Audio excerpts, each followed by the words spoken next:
Hi everybody. ഈ ക്ലാസ്സിൽ നമുക്ക് സഭ്യതാ കാ രഹസ്യ എന്ന പാഠം നോക്കാം.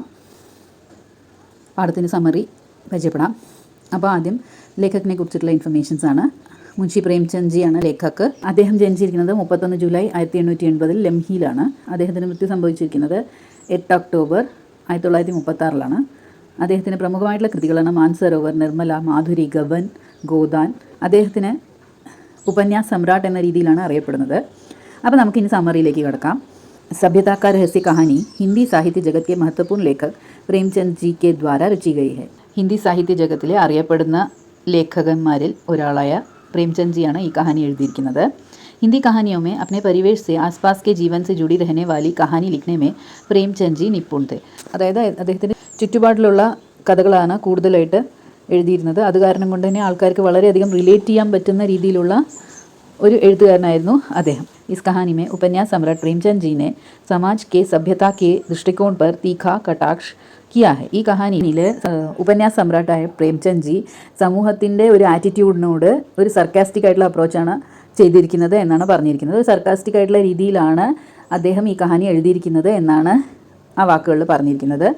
അത് സിവിലൈസ്ഡ് ആണോ ആൾ, സഭ്യത എന്ന് വെച്ചാൽ സിവിലൈസേഷനാണോ, ഒരു നല്ല ഒരാളാണോ അല്ലേ എന്ന് നമുക്ക് തിരിച്ചറിയാൻ സമൂഹത്തിന് ചില കാര്യങ്ങൾ നോക്കിയിട്ടാണ് സമൂഹം പെട്ടെന്ന് തീരുമാനിക്കുന്നത്. അപ്പോൾ അതിനെതിരായിട്ടുള്ള ഒരു സർക്കാസ്റ്റിക് ആയിട്ടുള്ള അപ്രോച്ചാണ് ഈ കഹാനി എന്നാണ് പറഞ്ഞിരിക്കുന്നത്. നമ്മളെ റീതിങ്ക് ചെയ്യാൻ പ്രേരിപ്പിക്കുന്ന രീതിയിലുള്ള ഒരു കഹാനിയാണിത് എന്നൊക്കെയാണ് ഇതിൽ പറഞ്ഞിരിക്കുന്നത്. ലേഖക് के मन में सवाल उठता है कि सभ्य कौन है और सभ्यता के लक्षण क्या है. ലേഖക് മനസ്സിൽ തന്നെ ചോദിക്കുകയാണ്, സംസ്കാരമുള്ള ആളുകളെ എങ്ങനെ അറിയാം, സഭ്യതയുടെ ലക്ഷണം എന്താണ്, സിവിലൈസ്ഡ് ആയിട്ടുള്ള ആളാണെന്ന് നമ്മളെങ്ങനെ തിരിച്ചറിയാം, അതിൻ്റെ ലക്ഷണങ്ങൾ എന്തൊക്കെയാണ് എന്നാണ് ലേഖക് സ്വയം ചോദിക്കുന്നത്.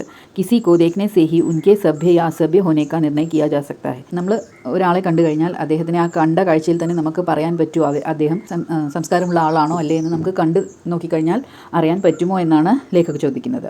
इन प्रश्नों पर सोचते हुए उन्होंने अपने मित्र राय रतन किशोर नामक आदमी की कहानी बताई है, जो बाहर से तो अत्यंत सभ्य दिखाई पड़ते हैं और सामने से रिश्वत तो नहीं लेते, लेकिन दौरे पर जाने के बहाने बत्ता उड़ा लेते हैं. ലേഖക് ആലോചനയിൽ മുഴുകുമ്പോൾ തന്നെ ലേഖക് ഒരു സുഹൃത്തിൻ്റെ ഒരു കാര്യം പറയുകയാണ്. ആ സുഹൃത്തിൻ്റെ പേരാണ് രായ് രത്തൻ കിഷോർ ജി. അദ്ദേഹം ഈ കഹാനിയിൽ കാണപ്പെടുന്നത് വളരെ സിവിലൈസ്ഡ് ആയിട്ടുള്ള വളരെ സംസ്കാരമുള്ള ഒരാളായിട്ടാണ്. അദ്ദേഹം കൈക്കൂലി വാങ്ങുന്ന ആളൊന്നുമല്ല, പക്ഷേ ഓഫീസിൻ്റെ കാര്യങ്ങൾക്കായിട്ട് ആവശ്യമുള്ളതും ആവശ്യമില്ലാത്ത രീതിയിൽ ടൂർ പോയി അദ്ദേഹം അതിൻ്റേതായിട്ടുള്ള അലവൻസ് എല്ലാം വാങ്ങിക്കുമായിരുന്നു എന്നാണ് ഇതിൽ പറഞ്ഞിരിക്കുന്നത്. राय रतन जी बहुत शिक्षित, ओहदेदार, अच्छी आमदनी वाले आदमी थे, लेकिन आमदनी की एक चौथाई हिस्सा बंगले पर चला जाता और इसलिए शायद भत्ता उड़ा लेते. അതായത് രായ് രത്തൻ ജി വളരെയധികം എഡ്യൂക്കേറ്റഡ് ആയിട്ടുള്ള ഒരാളാണ്, ഉയർന്ന പദവിയുള്ള ഒരാളാണ്, നിറയെ സാലറിയുമുണ്ട്. പക്ഷേ അദ്ദേഹത്തിൻ്റെ ആ സാലറിയുടെ 4/1 ഭാഗം അദ്ദേഹത്തിൻ്റെ ബംഗ്ല, അതായത് അദ്ദേഹത്തിൻ്റെ വീട് നേരാക്കാൻ തന്നെ പോകുമായിരുന്നു എന്നാണ് പറഞ്ഞിരിക്കുന്നത്. ആ കാരണം കൊണ്ടായിരിക്കാം അദ്ദേഹം അലവൻസ് വാങ്ങിക്കുന്നുണ്ടാവുക എന്നാണ് പറഞ്ഞിരിക്കുന്നത്. ലേഖക് एक दिन उनसे मिलने गए तो नौकर दमड़ी को डांट पड़ रही थी कि वह रात में क्यों नहीं आया था. അതായത് ഒരു ദിവസം ലേഖക ഈ രായ് രത്തൻ കിഷോർജിയുടെ വീട്ടിൽ പോകുന്ന സമയത്ത് അദ്ദേഹത്തിൻ്റെ സർവൻറ്റിന് അദ്ദേഹം ചീത്ത പറയുകയാണ്. എന്താ കാരണം എന്ന് വെച്ച് കഴിഞ്ഞാൽ അവൻ രാത്രി ഭക്ഷണത്തിന് ശേഷം അവിടെ വന്നില്ല എന്ന കാരണം കൊണ്ടാണ്. അതായത് ആ സർവൻറ്റ് രാവിലെയും രാത്രിയും ഒക്കെ അദ്ദേഹത്തിന് സർവ് ചെയ്യുന്ന ഒരാളായിരുന്നു. ജബ്കി ഉസ്കി ഗൈർ ഹാസിരി की वजह घर पर मेहमान आना था, जिसके कारण 2 रुपये जुर्माना भी तय किया गया. ദംഡി എന്ന് പറഞ്ഞ സർവൻറ്റ് ആ രാത്രി വീട്ടിലേക്ക് വരാത്തതിൻ്റെ കാരണം അദ്ദേഹത്തിൻ്റെ വീട്ടിൽ ആരോ ഗസ്റ്റ് വന്നത് കാരണം കൊണ്ടാണ്. അപ്പോൾ അത് അദ്ദേഹം പറയുന്ന സമയത്ത് 2 രൂപ ഫൈനായിട്ട് അദ്ദേഹത്തിൻ്റെ സാലറിയിൽ നിന്ന് കട്ട് ചെയ്യുകയാണ് ചെയ്യുന്നത് ഈ രായ് രത്തൻ ജി. ദംഡി ദിൻ കാ സാരാ കാം കർ രാത് മേ ഹി നഹി ആ പായ. അതായത് രാവിലെ മുതൽക്ക് രാത്രി വരെയുള്ള എല്ലാ പണികളും തീർത്തിട്ടാണ് ദംഡി പോയിരിക്കുന്നത്. രാത്രി മാത്രം തിരിച്ചു വരാൻ പറ്റിയില്ല. വഹ ഹോഷിയാർ നഹി ഹെ, അഗർ ചാഹത്താ തോ അപ്നി ഗൽത്തി ഛുപാ സക്താ ഥാ, ലേക്കിൻ ഉസ്കി ഈമാൻദാരി ഹി ഉസ്കി ഗൽത്തി ബൻ ഗയി. ദംഡി അത്രയ്ക്ക് ഹോഷിയാർ അല്ല, അതായത് ക്ലെവർ അല്ല, സാമർഥ്യമുള്ള ആളല്ല. അല്ലെങ്കിൽ ദംഡിക്ക് അവൻ്റെ തെറ്റ് മറച്ചു വെച്ചിട്ട് മുന്നോട്ട് പോകാമായിരുന്നു. പക്ഷേ അവൻ വളരെ ഓണസ്റ്റ് ആയിട്ടുള്ള ആളാണ്. ഈമാൻദാരി എന്ന് വെച്ചാൽ ഓണസ്റ്റി ഉള്ള ആളാണ്. അത് കാരണം കൊണ്ടാണ് ഇത് അവൻ്റെ തെറ്റായിട്ട് മാറിയത് എന്നാണ് ആ വാക്യങ്ങളിൽ പറഞ്ഞിരിക്കുന്നത്. ദംഡി एक किसान था और उसके पास 6 बीसवे की ज़मीन थी. उसके 2 लड़के 2 लड़कियां और पत्नी हमेशा खेती बाड़ी में ही लगे रहते. അതായത് ദംഡി ഒരു കിസാനായിരുന്നു, ഒരു കർഷകനായിരുന്നു. അദ്ദേഹത്തിൻ്റെ കയ്യിൽ കുറച്ച് സ്ഥലമുണ്ടായിരുന്നു. ആ സ്ഥലത്ത് അദ്ദേഹത്തിൻ്റെ 2 ആൺമക്കൾ, 2 പെൺകുട്ടികൾ, അതുപോലെ അദ്ദേഹത്തിൻ്റെ ഭാര്യയും ഈ ഒരു കൃഷിയിലാണ് എപ്പോഴും ഏർപ്പെട്ടുകൊണ്ടിരിക്കുന്നത്. अगर मजदूरी करते तो उनका पेट आराम से पल जाता, लेकिन दमड़ी को किसान कहलाना पसंद था. അവർ കൂലിപ്പണിക്ക് പോയിരുന്നെങ്കിൽ ഇതിനേക്കാളും നല്ല രീതിയിൽ അവർക്ക് ജീവിക്കാൻ പറ്റുമായിരുന്നു എന്നാണ് പറഞ്ഞു വന്നിരിക്കുന്നത്. അഗർ മസ്ദൂരി കർത്തെ, മസ്ദൂരി എന്ന് വെച്ചാൽ കൂലി എന്നാണ് അർത്ഥം, കൂലിപ്പണി. പക്ഷേ ദംഡിക്ക് കൃഷി വിട്ടുകൊടുക്കുക അല്ലെങ്കിൽ കർഷകനായിട്ട് അറിയപ്പെടാനാണ് ദംഡിക്ക് ഇഷ്ടം എന്നാണ് ആ വാക്യങ്ങൾ പറഞ്ഞിരിക്കുന്നത്. ദംഡി കർഷകനായതുകൊണ്ട് തന്നെ അദ്ദേഹത്തിൻ്റെ കാളകളുണ്ടായിരുന്നു. ആ കാളകളെ സ്വന്തം മക്കളെ പോലെയാണ് അദ്ദേഹം വളർത്തിയിരുന്നത് എന്നാണ് പറഞ്ഞിരിക്കുന്നത്. ആ കാളകളെ വിറ്റിട്ട് നല്ല തുണികൾ വാങ്ങിക്കാൻ രായരത്തൻജി അവനോട് പറയുകയും ചെയ്യും. പക്ഷേ അത് അവന് ആക്സെപ്റ്റബിൾ അല്ല എന്നാണ് ആ വാക്യങ്ങൾ പറഞ്ഞിരിക്കുന്നത്. इसलिए दमड़ी बैलों को बेचकर अब कपड़े खरीदने की राय साहब की सलाह को स्वीकार नहीं करता. वहीं राय साहब ने अपने पूर्वजों के रिवाजों को आगे चलाने से फिजूल खर्ची समझकर बंद कर दिया. അതായത് ഒരു സൈഡിൽ ദംഡിയാണ്, ആ ദംഡിക്ക് കർഷകനാവാനാണ് അല്ലെങ്കിൽ കർഷകനായിട്ട് അറിയപ്പെടാനാണ് ഇഷ്ടം. വേറെ ഒരു സൈഡിലാണെങ്കിലോ ഈ റായ് സാബാണ്, അതായത് അദ്ദേഹത്തിൻ്റെ അച്ഛനപ്പൂപ്പന്മാരുടെ കാലം കൊണ്ട് ഉണ്ടായിരുന്ന പല റിച്വൽസും അത് വെറുതെ വേസ്റ്റേജ് ഓഫ് മണിയാണ് എന്ന് വിചാരിച്ചിട്ട് അത് വേണ്ട വെക്കുകയാണ് ചെയ്യുന്നത് എന്നാണ് ആ വാക്യങ്ങളിൽ പറഞ്ഞിരിക്കുന്നത്. അപ്പോൾ ഇതിൽ ആരാണ് സഭ്യ എന്ന് നമ്മളെ കൊണ്ട് തീരുമാനിപ്പിക്കുന്ന രീതിയിലാണ് കഥ प्रेमचंद जी रचित. ओके. राय साहब की अदालत में शहर के एक रईस को खून के मामले में मुकदमा चलाया जाता है. राय साहबिൻ്റെ കോർട്ടിൽ ഒരു റിച്ച് ആയിട്ടുള്ള ഒരാൾക്കെതിരെ ഒരു കേസ് വരികയാണ്. അദ്ദേഹം ഒരു മർഡർ കേസിലാണ് ഉൾപ്പെട്ടിരിക്കുന്നത്.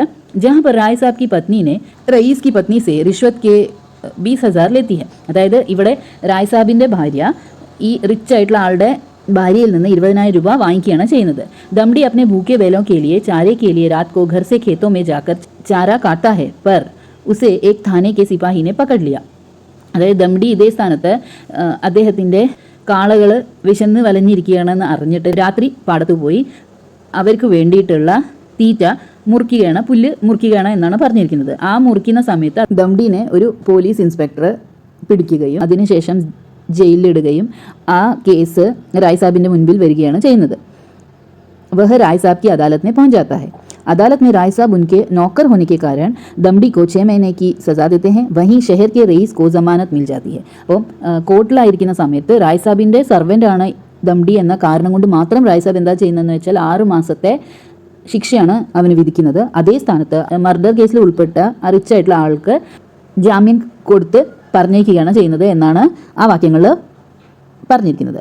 कहानी के माध्यम से प्रेमचंद जी ये कहना चाहते हैं कि अगर आप बुरा काम करें, उस पर पर्दा डालें तो आप सभ्य कहलाते हैं, और आपकी एक छोटी सी गलती पर भी आप पर्दा न डाल पाएं तो आप അസഭ്യ कहलाते हैं. ഈ കഹാനിയിലൂടെ പ്രേംചന്ദ് ജി നമുക്ക് പറഞ്ഞു തരാൻ ആഗ്രഹിക്കുന്നത് എന്താണെന്ന് വെച്ച് കഴിഞ്ഞാൽ, നമ്മൾ തെറ്റായിട്ടുള്ള കാര്യങ്ങൾ ചെയ്താൽ പോലും അത് സമൂഹത്തിൽ നിന്ന് മറച്ചു വെക്കാനുള്ള കഴിവ് നമുക്കുണ്ടെങ്കിൽ നമ്മൾ നല്ലൊരു കൾച്ചേർഡ് ആയിട്ടുള്ള ആളാണ് എന്ന് സമൂഹം നമ്മളെ തിരിച്ചറിയും. പക്ഷേ ചെറിയൊരു തെറ്റ് പോലും ചെയ്താൽ അത് ന്യായമുണ്ടെങ്കിൽ പോലും അതിനെ മറച്ചു വെക്കാനുള്ള കഴിവ് നമുക്കില്ലെങ്കിൽ നമ്മൾ വളരെ സംസ്കാരമില്ലാത്തവനും തെറ്റായിട്ടുള്ള വഴിയിലൂടെ നടക്കുന്ന ആളായിട്ട് സമൂഹം നമ്മളെ തിരിച്ചറിയുകയാണ് ചെയ്യുക. അല്ലാതെ ശരിക്കും സമൂഹം എല്ലാ വാല്യൂസും തിരിച്ചറിഞ്ഞ് ആരെങ്ങനെയാണ് എന്ന് തിരിച്ചറിഞ്ഞിട്ടൊന്നുമല്ല ഈ ഒരു സഭ്യ അസഭ്യ എന്നൊരു രീതിയിലുള്ള ആൾക്കാരെ സമൂഹം തീരുമാനിക്കുന്നത് എന്നാണ് ഈ വാക്യങ്ങൾ പറഞ്ഞിരിക്കുന്നത്. समाज में सभ्यता की परिभाषा आपके कर्मों से नहीं, आपके कर्मों पर पर्दा डालने से की जाती है. സമൂഹത്തിൽ നിങ്ങളുടെ കർമ്മങ്ങൾ കാരണം കൊണ്ട്, നിങ്ങൾ എന്ത് കർമ്മങ്ങൾ ചെയ്തു അത് കാരണം കൊണ്ടല്ല നിങ്ങൾ ഒരു സഭ്യനായിട്ടുള്ള ഒരാളാണ്, അതായത് നിങ്ങളൊരു കൾച്ചേർഡ് ആയിട്ടുള്ള ആളാണ് എന്ന് സമൂഹം തീരുമാനിക്കുന്നത്. സമൂഹം എന്താ നോക്കുന്നതെന്ന് വെച്ച് കഴിഞ്ഞാൽ, നിങ്ങൾ എന്ത് കർമ്മം ചെയ്താലും അല്ലെങ്കിൽ നിങ്ങൾ എന്ത് തെറ്റ് ചെയ്താലും അതിൽ കവറപ്പ് ചെയ്യാൻ നിങ്ങൾക്ക് കഴിവുണ്ടെങ്കിൽ നിങ്ങളൊരു കൾച്ചേർഡ് ആയിട്ടുള്ള മാൻ ആയിട്ടാണ് ബാക്കിയുള്ളവർ കാണുക എന്നാണ് ഈ വാക്യങ്ങൾ പറഞ്ഞിരിക്കുന്നത്. അപ്പോൾ ഇത്രയേ ഉള്ളൂ ഈ ഒരു കഹാനിയുടെ സഭ്യതാ രഹസ്യ എന്ന കഹാനിയുടെ സമ്മറി. ഇത് ഷോർട്ടസ്റ്റ് ആയിട്ടുള്ള രീതിയിലുള്ള സമ്മറിയാണ്. തീർച്ചയായിട്ടും നിങ്ങൾ എലാബറേറ്റ് ചെയ്തിട്ട് വേണം ആൻസേഴ്സ് എഴുതാൻ. ടെക്സ്റ്റ് തറോ ആയിട്ട് വായിച്ചിട്ട് വേണം എക്സാമിന് പോകാൻ. ഒരു പുതിയൊരു കോഴ്സാണോ ഒന്നും അറിയില്ല എന്ന രീതിയിൽ നിങ്ങൾ ഈ കോഴ്സിനെ സമീപിക്കാതെ നല്ല രീതിയിൽ പഠിച്ച് ടെക്സ്റ്റിലെ കാര്യങ്ങളെല്ലാം നോക്കി അതുപോലെ തന്നെ പോയിന്റ് ടു പോയിന്റ് ആയിട്ടുള്ള രീതിയിൽ ആൻസേഴ്സ് എഴുതാൻ ശ്രമിച്ചു കഴിഞ്ഞാൽ തീർച്ചയായിട്ടും നിങ്ങൾക്ക് വിജയം കൈവരിക്കാൻ സാധിക്കും. ഈ പറഞ്ഞ കാര്യങ്ങളെല്ലാം നിങ്ങൾക്ക് മനസ്സിലായെന്ന് വിചാരിക്കുന്നു. എൻ്റെ വീഡിയോകൾ ഇഷ്ടപ്പെടുന്നുണ്ടെങ്കിൽ തീർച്ചയായിട്ടും ലൈക്ക് ചെയ്യൂ, ഷെയർ ചെയ്യൂ, സബ്സ്ക്രൈബ് ചെയ്യൂ. എൻ്റെ ചാനലിനെ സപ്പോർട്ട് ചെയ്യാനും ശ്രമിക്കൂ. Thank you.